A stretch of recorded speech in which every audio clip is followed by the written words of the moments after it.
आज है 5 मार्च 2026, दिन रविवार। इस वीडियो में हम जानेंगे कि वो कौन से बड़े फैक्टर हैं जो इस हफ्ते बाजार की दिशा तय करने में भूमिका निभा सकते हैं। साथ ही पिछले 2 दिन में बाजार बंद रहने से किन स्टॉक को लेकर बड़ी खबरें आई हैं, जिनका असर सोमवार को देखने को मिल सकता है। अगर आपको वीडियो अच्छी लगे तो इसको लाइक ज़रूर कर दीजिए। ये हफ्ता मार्केट के लिए काफी अहम रहने वाला है, क्योंकि 3 दिन की छुट्टी के बाद अब पूरे 5 दिन बाजार बिना किसी ब्रेक के चलेगा। यानी लगातार हर दिन नई खबरों का असर देखने को मिलेगा और वॉलेटिलिटी भी ज्यादा रह सकती है। अभी का ओवरऑल माहौल देखें तो मार्केट में कमजोरी साफ नजर आ रही है। पिछले कुछ सेशंस में गिरावट ज्यादा रही है और जो भी हल्की रिकवरी आई है वो टिकाऊ नहीं लग रही। यानी फिलहाल बियर यानी गिरावट वाले माहौल का दबदबा ज्यादा है। इस हफ्ते का सबसे बड़ा ट्रिगर आरबीआई की मॉनेटरी पॉलिसी रहने वाली है, जिसकी मीटिंग 6 अप्रैल से शुरू होकर 8 अप्रैल को रिजल्ट देगी। यहाँ रेट कट की उम्मीद कम है, लेकिन आरबीआई गवर्नर क्या संकेत देते हैं वही मार्केट की दिशा तय करेगा। इसके साथ ही Q4 रिजल्ट्स का सीजन शुरू हो चुका है। टीसीएस और बाकी निफ्टी 50 कंपनियों के नतीजे आने वाले हैं, जिससे पता चलेगा कि कंपनियों की कमाई कैसी रही और आगे का आउटलुक क्या है। कई कंपनियां अपने क्वार्टरली अपडेट्स भी दे रही हैं, जिसमें वे बताते हैं कि उनका रेवेन्यू, लोन ग्रोथ या बिजनेस परफॉर्मेंस कैसा रहा। जैसे हाल ही में इरिडा ने अपने नंबर्स दिए थे। इनसे मार्केट पहले से अंदाजा लगाता है कि फाइनल रिजल्ट्स कैसे रह सकते हैं। अमेरिका का इन्फ्लेशन डेटा भी इस हफ्ते आने वाला है, जो ग्लोबल मार्केट के लिए बहुत अहम होता है, क्योंकि इससे ये समझ आता है कि आगे इंटरेस्ट रेट्स बढ़ेंगे या घटेंगे, और उसी हिसाब से दुनिया भर के बाजार रिएक्ट करते हैं। मिडिल ईस्ट में बढ़ता तनाव अभी भी सबसे बड़ा रिस्क बना हुआ है। खासकर न्यूक्लियर साइट्स के आसपास हमले की खबरें काफी चिंता बढ़ा रही हैं, क्योंकि अगर यहाँ कोई बड़ा हादसा होता है तो इसका असर पूरी दुनिया की इकोनॉमी पर पड़ सकता है। ईरान और यूएस के बीच बढ़ते धमकियां और डेडलाइन वाली स्थिति से डर का माहौल बना हुआ है। अगर आने वाले दिनों में ये कॉन्फ्लिक्ट और बढ़ता है तो मार्केट में बड़ी गिरावट देखने को मिल सकती है। यूएस के प्रेसिडेंट डोनाल्ड ट्रंप के टैरिफ फैसलों ने भी अनसर्टेनिटी बढ़ा दी है। फार्मा सेक्टर पर 100% तक और स्टील एल्यूमिनियम पर भारी टैरिफ की बात हो रही है, जिससे ग्लोबल ट्रेड पर दबाव आ सकता है। यूएस का जॉब डेटा मिक्स्ड सिग्नल्स दे रहा है। जहां नॉन फार्म पेरोल उम्मीद से काफी बेहतर आया है, इसका मतलब रोजगार मजबूत है, जो एक पॉजिटिव संकेत है। लेकिन इससे इंटरेस्ट रेट कट की उम्मीद कम भी हो सकती है। Global supply chain pressure index जैसे डेटा भी इस समय अहम हो जाते हैं, क्योंकि ये बताते हैं कि दुनिया में सप्लाई चेन पर कितना दबाव है और इसका असर इन्फ्लेशन और कंपनियों की लागत पर पड़ता है। सेबी की तरफ से ओपन मार्केट बायबैक को वापस लाने पर विचार किया जा रहा है। अगर ये लागू होता है तो कंपनियां अपने शेयर खुद खरीद सकेंगी, जिससे मार्केट में स्टेबिलिटी और कॉन्फिडेंस आ सकता है। भारतीय रुपया हाल ही में 95 से सुधरकर 93 के आसपास आया है और इसमें आरबीआई का बड़ा रोल रहा है। अगर रुपया और मजबूत होता है तो इससे मार्केट को सपोर्ट मिल सकता है। क्रूड ऑयल पहले ही $100 के पार जा चुका है, जो भारत जैसे ऑयल इंपोर्टिंग देश के लिए चिंता की बात है। इससे इन्फ्लेशन बढ़ सकता है और कंपनियों के मार्जिन्स पर दबाव आ सकता है। गोल्ड और सिल्वर फिलहाल एक सीमित दायरे में घूम रहे हैं, लेकिन डॉलर मजबूत होने की वजह से इन पर थोड़ा दबाव देखने को मिल रहा है। डॉलर इंडेक्स 100 के पार चला गया है। इसका मतलब है कि ग्लोबल इन्वेस्टर्स का भरोसा फिर से डॉलर पर बढ़ रहा है और इसी वजह से गोल्ड और क्रिप्टो जैसी एसेट्स पर दबाव दिख रहा है। विदेशी निवेशकों की लगातार बिकवाली इस समय भारतीय बाजार के लिए सबसे बड़ा झटका बन गई है, जहां अप्रैल के सिर्फ पहले 2 ट्रेडिंग सेशन में ही करीब 19,837 करोड़ रुपए की निकासी हो चुकी है। इससे पहले मार्च में रिकॉर्ड 1.17 लाख करोड़ रुपए की बिकवाली देखने को मिली थी, जो साफ दिखाता है कि ग्लोबल लेवल पर अनसर्टेनिटी काफी ज्यादा बढ़ चुकी है। इस बिकवाली के पीछे सबसे बड़ा कारण वेस्ट एशिया में बढ़ता तनाव, कच्चे तेल की कीमतों का $100 के ऊपर जाना और रुपए की कमजोरी है। जब क्रूड ऑयल महंगा होता है तो भारत जैसे इंपोर्ट हैवी देश पर दबाव बढ़ता है, जिससे इन्फ्लेशन और फिस्कल बैलेंस दोनों प्रभावित होते हैं और यही चीज विदेशी निवेशकों को कॉशियस बना देती है। क्रिप्टो मार्केट भी फिलहाल ठंडा पड़ा है। बिटकॉइन और इथेरियम लिमिटेड दोनों ही एक रेंज में फंसे हुए हैं, जिससे साफ है कि वहां भी कोई बड़ा मोमेंटम नहीं है। ओवरऑल देखा जाए तो मार्केट में नेगेटिव खबरें ज्यादा हैं और जब तक कोई बड़ा पॉजिटिव ट्रिगर नहीं आता तब तक तेजी आना मुश्किल है। सबसे बड़ा पॉजिटिव ट्रिगर सिर्फ एक ही हो सकता है कि मिडिल ईस्ट में युद्ध रुक जाए या सीज फायर की कोई पक्की खबर आ जाए। अगर ऐसा होता है तो क्रूड ऑयल तेजी से गिर सकता है और दुनिया भर के बाजार जोरदार उछाल दिखा सकते हैं। लेकिन जब तक ऐसा नहीं होता तब तक मार्केट में उतार चढ़ाव और दबाव बना रह सकता है। इस हफ्ते बैंकिंग सेक्टर से काफी मजबूत और भरोसा देने वाले संकेत सामने आए हैं, क्योंकि देश के बड़े बड़े बैंकों ने चौथी तिमाही के बिजनेस अपडेट जारी किए हैं। खास बात यह है कि लगभग सभी बैंकों में लोन और डिपॉजिट दोनों में स्टेडी ग्रोथ देखने को मिली है, जिससे साफ पता चलता है कि इकोनॉमी में क्रेडिट डिमांड अभी भी बनी हुई है और लोग व कंपनियां लगातार लोन ले रही हैं। HDFC बैंक ने एक बार फिर अपनी कंसिस्टेंसी दिखाई है, जहां उसके ग्रॉस एडवांसेस करीब 12% बढ़कर 29.60 लाख करोड़ रुपए तक पहुंच गए हैं। इसके साथ ही डिपॉजिट्स में भी 15.5% की मजबूत बढ़त देखने को मिली है, जो 20.45 लाख करोड़ रुपए रही। इसका मतलब है कि बैंक के पास लेंडिंग के लिए मजबूत फंड बेस है और कस्टमर ट्रस्ट लगातार बढ़ रहा है। कोटक महिंद्रा बैंक ने भी काफी बैलेंस्ड ऑफ हेल्दी ग्रोथ दिखाई है। बैंक के एडवांसेस करीब 16.2% बढ़े हैं, वहीं डिपॉजिट्स में भी करीब 15% की बढ़त रही है। खास बात यह है कि CASA current account saving account, जो बैंक के लिए सस्ता फंड होता है, वो भी 2.47 लाख करोड़ रुपए तक पहुंच गया है, जिससे बैंक की प्रॉफिटेबिलिटी पर सकारात्मक असर पड़ता है। पंजाब नेशनल बैंक ने भी स्टेडी और स्टेबल ग्रोथ दिखाई है। बैंक का कुल ग्लोबल बिजनेस करीब 10.79% बढ़कर 29.72 लाख करोड़ रुपए हो गया है। डिपॉजिट्स में 9.25% और एडवांसेस में करीब 13% की बढ़त रही है। साथ ही कासा रेशियो में सुधार होकर 73.70% तक पहुंचना ये दिखाता है कि बैंक की फंडिंग क्वालिटी काफी बेहतर हो रही है। IDBI बैंक ने भी मजबूत एक्सपेंशन दिखाया है, जहां उसका कुल बिजनेस करीब 14% बढ़कर 6 लाख करोड़ रुपए तक पहुंच गया है। एडवांसेस में 16% और डिपॉजिट्स में 12% से ये साफ है कि बैंक धीरे धीरे अपनी ग्रोथ को एक्सेलरेट कर रहा है और स्टेबल फुटिंग बना रहा है। यूनियन बैंक ऑफ इंडिया ने भी ग्रोथ दिखाई है, लेकिन बाकी बैंकों के मुकाबले ये थोड़ी मॉडरेट रही है। एडवांसेस करीब 9.76% बढ़े हैं और डिपॉजिट्स करीब 2.72% बढ़े हैं। हालांकि कासा में करीब 8% की बढ़त ये दिखाती है कि बैंक अपनी फंडिंग मिक्स को बेहतर करने की कोशिश कर रहा है। बैंक ऑफ बड़ौदा ने इस तिमाही में स्ट्रॉन्ग डबल डिजिट ग्रोथ दी है, जहां उसका कुल ग्लोबल बिजनेस करीब 13.93% बढ़कर 30.78 लाख करोड़ रुपए हो गया है।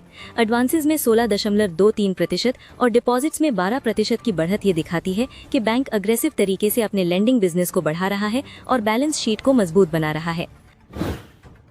RBL बैंक ने इस बार सबसे तेज ग्रोथ में से एक दिखाई है, जहां टोटल बिजनेस करीब 24% बढ़ा है, एडवांसेस 22% और डिपॉजिट्स 25% बढ़े हैं, जो काफी इंप्रेसिव है।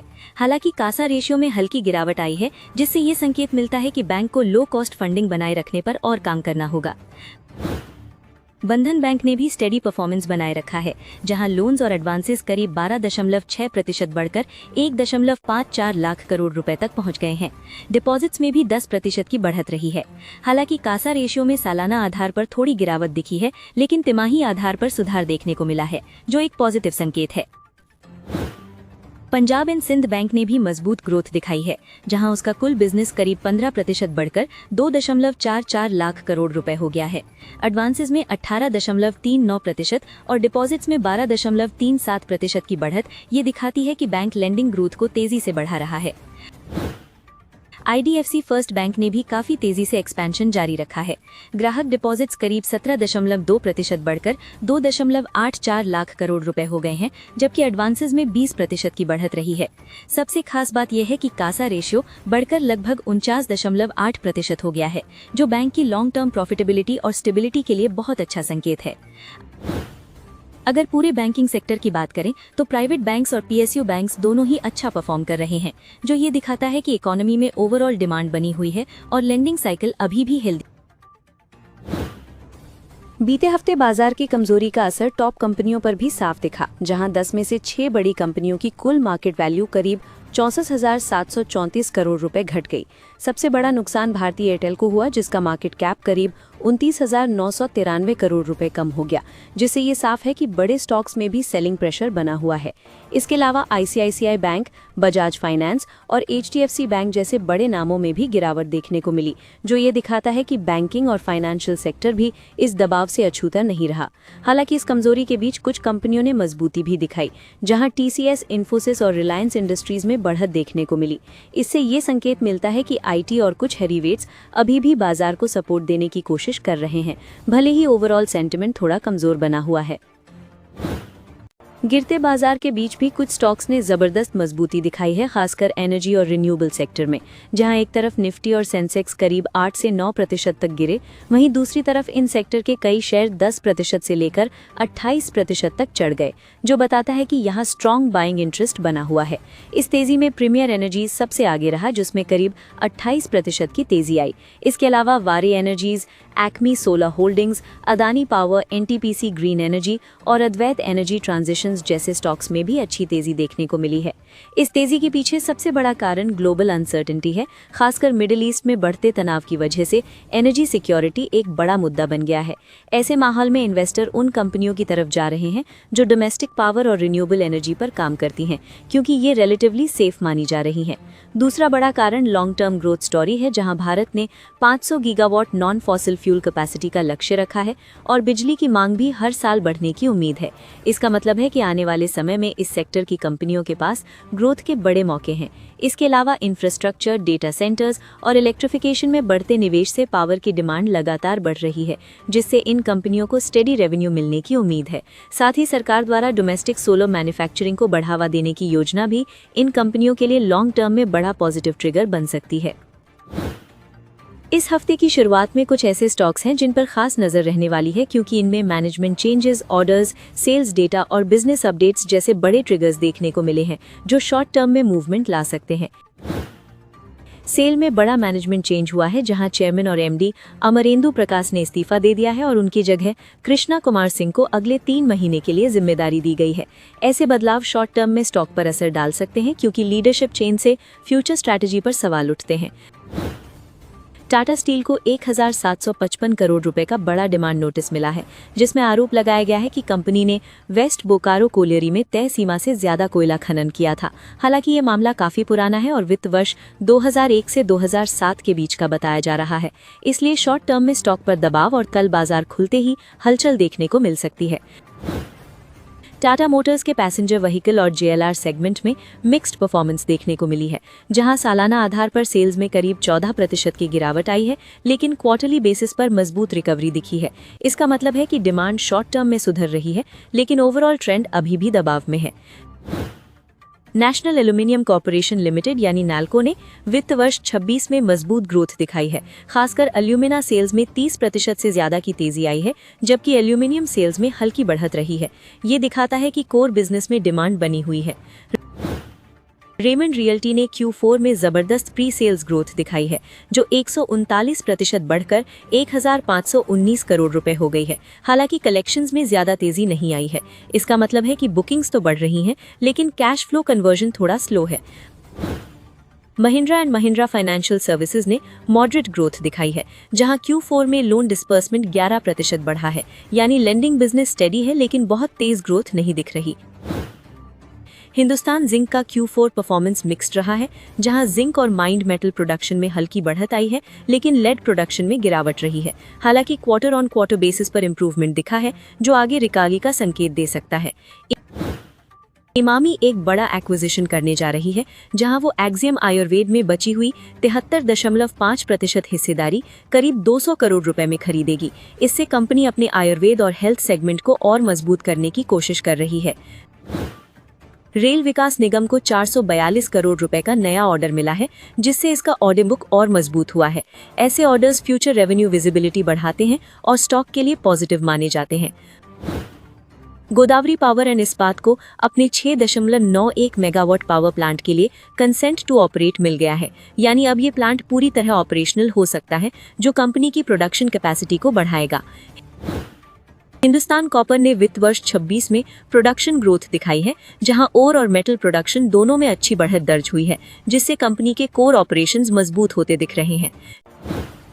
जीआर इंफ्रा प्रोजेक्ट्स ने 1898 करोड़ रुपए का बड़ा ईपीसी कॉन्ट्रैक्ट साइन किया है, जो इसके ऑर्डर बुक को और मजबूत करता है और आने वाले समय में रेवेन्यू ग्रोथ की विजिबिलिटी देता है। रामा स्टील ट्यूब्स ने Q4 में सेल्स वॉल्यूम में करीब 10% की ग्रोथ दिखाई है, जो ये दिखाता है कि डिमांड स्टेडी बनी हुई है और बिजनेस धीरे धीरे एक्सपेंड हो रहा है। भारत के एविएशन सेक्टर में बड़ा बदलाव आने वाला है क्योंकि सरकार 100 नए एयरपोर्ट और 200 हेलीपैड बनाने की योजना पर काम कर रही है। इसका सीधा मतलब है कि आने वाले समय में हवाई यात्रा ज़्यादा आसान, सस्ती और देश के छोटे शहरों तक पहुंचने वाली हो जाएगी। इस योजना का सबसे बड़ा फायदा रीजनल कनेक्टिविटी को मिलेगा, जहां छोटे शहरों और कस्बों को बड़े आर्थिक केंद्रों से जोड़ा जाएगा। सरकार इसके लिए करीब 288.4 अरब रुपए का निवेश करने वाली है, जिससे व्यापार, पर्यटन और लोकल इकोनॉमी को बड़ा बूस्ट मिल सकता है। भारत का एविएशन सेक्टर पहले से ही तेजी से बढ़ रहा है, जहां 2014 के बाद ऑपरेशनल एयरपोर्ट 74 से बढ़कर 160 प्लस हो चुके हैं। अब इस नए प्लान के साथ ये ग्रोथ और तेज हो सकती है, जिससे इंफ्रास्ट्रक्चर पर जो दबाव था वो भी कम होगा। इस मेगा प्रोजेक्ट से रोजगार के बड़े मौके पैदा होंगे, क्योंकि एयरपोर्ट निर्माण, मेंटेनेंस, एयरलाइन ऑपरेशन और हॉस्पिटैलिटी जैसे कई सेक्टर्स में लाखों नौकरियां बन सकती हैं, जो इकोनॉमी को भी मजबूती देंगी। इस पूरे विस्तार का फायदा कई कंपनियों को मिल सकता है, जैसे HAL, GMR airports, Indigo, Larsen and Toubro और अडानी एंटरप्राइजेस, क्योंकि इन्हें एयरपोर्ट निर्माण, ऑपरेशन और बढ़ती फ्लाइट डिमांड से सीधा फायदा मिल सकता है। अगर इस वीडियो का निष्कर्ष समझे तो मार्केट अभी एक बहुत ही क्रिटिकल जोन में खड़ा है, जहां एक तरफ रिजर्व बैंक ऑफ इंडिया की पॉलिसी, Q4 रिजल्ट्स और ग्लोबल डेटा जैसे ट्रिगर्स दशा तय करेंगे, वहीं दूसरी तरफ मिडिल ईस्ट तनाव और FII की बिकवाली बाजार पर दबाव बनाए रख सकते हैं। इस समय रणनीति की बात करें तो शॉर्ट टर्म में जल्दबाजी से बचना ज्यादा समझदारी होगी, क्योंकि वॉलेटिलिटी हाई रह सकती है और निफ्टी के 22,200 से 22,300 सपोर्ट और 22,900 से 22,940 रेजिस्टेंस के बीच ही मूवमेंट देखने को मिल सकता है। इसलिए लेवल बेस्ड ट्रेडिंग और वेट एंड वॉच अप्रोच बेहतर रहेगी। लॉन्ग टर्म निवेशकों के लिए ये गिरावट डरने का नहीं बल्कि मौके का संकेत हो सकती है, खासकर बैंकिंग, इंफ्रा और एनर्जी जैसे सेक्टर्स में, जहां ग्रोथ स्टोरी अभी भी मजबूत दिख रही है। लेकिन तब तक बड़े दाव से बचना चाहिए जब तक ग्लोबल टेंशन कम ना हो जाए।